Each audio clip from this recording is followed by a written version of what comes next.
ভাবছি এবার একটা স্কুটি নেব, পেছনে নাম্বার প্লেট খুলে রাখবো, লিখে রাখবো ইলেকট্রিক স্কুটি। বিন্দাস হেলমেট ছাড়া ঘুরে বেড়াবো, আর যেখানে সেখানে পুকপাক মেরে দেবো।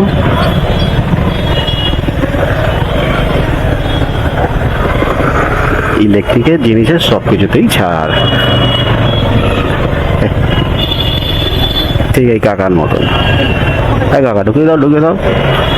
হ্যাঁ হ্যাঁ, চলো চলো চলো, বাদিক চেপে, বাদিক চেপে, হ্যাঁ হ্যাঁ, ডান দিকে যাও।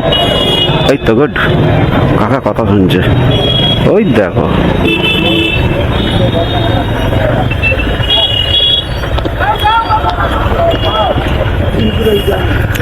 আমরা বেশি হয়ে দাঁড়িয়ে রইলাম, কাকা বেরিয়ে গেল।